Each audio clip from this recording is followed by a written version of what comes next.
President Emmanuel Macron has stated that a Russian-linked oil tanker was immobilized off France's Atlantic coast for quote-unquote very serious wrongdoings. Now, the vessel, which is part of Russia's shadow fleet, has been evading Western sanctions on Moscow's oil exports. French naval forces boarded the tanker after prosecutors suspected illegal activities, including the crew's refusal to cooperate and failure to justify the vessel's nationality. The ship, which is known as Pushp or Borkrig, has left Primorsk near St. Petersburg on the September 20th and sailed near Denmark before stopping off St. Nazaire. Macron has stated that the intervention was necessary to halt the shadow fleet's operations, which finance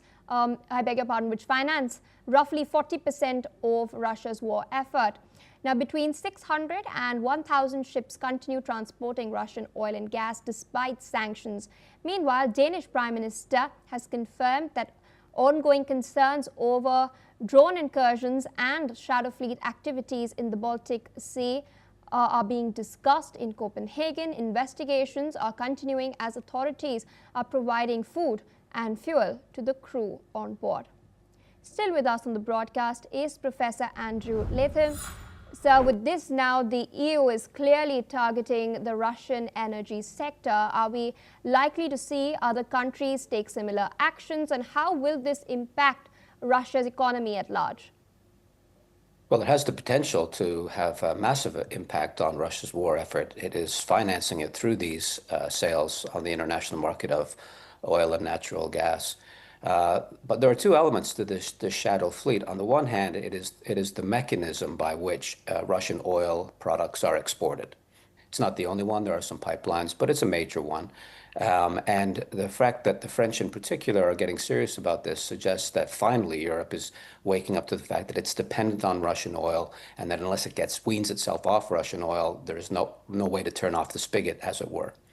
But the flow of oil is only one aspect to this shadow fleet. The Baltic states in particular are concerned that these ships and their associated drones are able to sever underwater cables, which link economies and facilitate communication between the Baltic states and the rest of the European Union and the rest of NATO. So it's a twofold issue and threat. On the one hand, these ships do transport lucrative oil exports around the world. On the other hand, they also carry a kind of gray zone or hybrid warfare threat in that they can launch drones which buzz NATO air defenses, but they can also sever these underwater cables, which apparently they have done on several occasions. So a quick follow-up to this, since we are talking about the economic aspect of the war. An EU funding deal has been under discussion for years. We do know that Hungary has been stalling this. However, Ursula von der Leyen has stated and proposed what she calls a structural solution. She has, in fact, proposed reparations, which are basically loan-based, immobilization of Russian assets that will not be given in one go, but in tranches with conditions attached.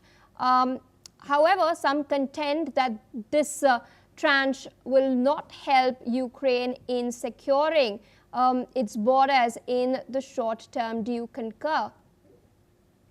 Yes, well, first of all, I think Ursula von der Leyen is engaged in a kind of bureaucratic empire building. She wants her role to be a little more significant than it has been in the past. The fact of the matter is that Europe remains dependent on Russian oil, that certain countries, Hungary and Turkey in particular, are disinclined to alienate Russia over this particular issue, so they're not going to go along with this. And to the extent that the European Union can confiscate Russian assets, and invest in reconstruction, that is a medium to long-term project, and it's not likely to help finance the war effort as such. So think about it in terms of reconstruction, financing reconstruction, rather than financing the war effort specifically. All right, so with that, I'd like to thank you for taking out time sharing your analysis with us on NewsX World today. With that, viewers, we're shifting focus to more developments coming in. We're now learning that the German police has arrested 3 men who are suspected of planning violent attacks on Jewish institutions in Germany on behalf of Hamas. Now, the suspects, two German citizens, Abed Al-Ji and Ahmed, and a Lebanese-born Wael FM, have been detained in Berlin, and they are to appear before the Federal Court of Justice on Thursday. Now, two of the men arrived by helicopter, while the third has been transported by a plane and a car. Now, authorities allege that the men acted as foreign operatives for Hamas and procured firearms and ammunition in order to carry out assassinations targeting Israeli or Jewish sites within Germany. The suspects are believed to be in their 30s or 40s. Meanwhile, Hamas has denied any connection to the men and has called the allegations as unfounded, and has stated that its struggles confine itself to opposing Israeli occupation in Palestine. Germany is a strong ally of Israel due to the legacy of the Holocaust. It maintains tight security at synagogues and Jewish institutions. In fact, Germany does not recognize Palestinian statehood, despite what we've seen recently with France, Belgium and the United Kingdom doing so at the UNGA. Meanwhile, investigations into the suspects and their activities continue on ground.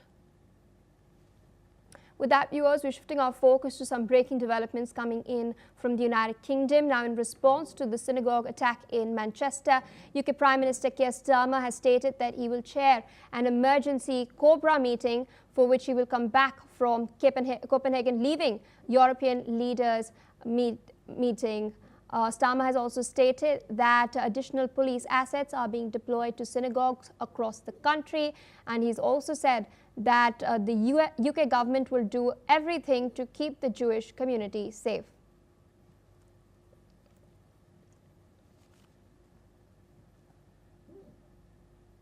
All right, with that, viewers, it's a wrap on this bulletin. More news and updates on the other side. Stay tuned on NewsX.